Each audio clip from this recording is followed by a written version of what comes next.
Hi guys, and welcome to a simple and quick review of Forever Interrupted by Taylor Jenkins Reid. And this book, I believe, don't count me wrong, is her debut novel. I had read two of her other novels before this one, and I was so surprised that this was her debut novel because it was actually my favorite of the ones I've read so far, and I'm so excited to read some of her other ones.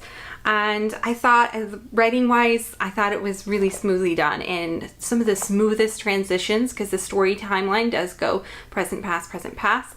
You know from like the little synapse that the story is about a girl who fell in love quickly and her husband dies, and like kind of what happens and how she kind of feels about that afterwards, and not really knowing her family, or not really knowing his family at all. She knows her family, and yeah, just kind of what happens afterwards. But the story flips back and forth from present to past, and it is heartbreaking. I've never cried so much in a book, just because I was happy and then I was crying, and then I was happy and then I was crying, and it was so sad.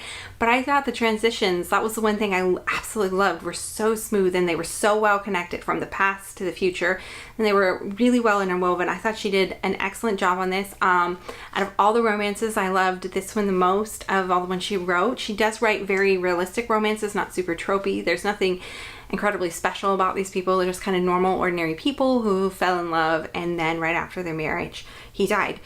And the storyline really follows the main girl, Elsie Porter, and the other two main characters a lot in it are Ben Ross and Susan Ross. Susan Ross is Ben's mother. So before they got married, they didn't tell anybody really they were in a serious relationship other than her like best friend, or their friends knew, but they didn't tell their family members. And so their families didn't know that they had gotten married, like fell in love and got married and everything. And so a large part of the story is about her working with her mother-in-law and grieving for her son. And it's really, really sad. But you jump back and you found these moments that they fall in love, and how incredibly short they were, or how incredibly short. And that's like one of the main things that she struggles with, is that or people keep telling her that it wasn't real because it was only so short. And so she kind of struggles a little bit with that. It was like, am I really worth it in his life? That, I mean, yeah, I married him and everything, and he was the love of my life, but do these other people, can they grieve more because they knew him quite a bit longer and had more of him in his life, kind of moment.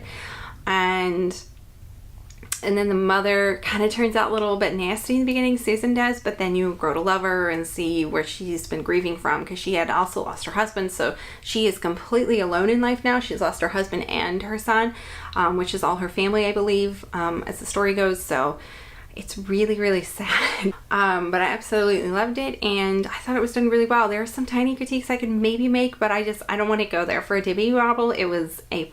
Like, it was so good. I absolutely loved it. I would recommend it I'd recommend her as a writer itself, but I would recommend this book out of all the ones I've read the most if you are into romances. So I would definitely go ahead and check her out. Definitely well worth a read. One of my favorite romance writers I've read in a long time. And oh, it was so good if you want to cry. It was done really, really well. And I'll see you guys in the next one. Bye!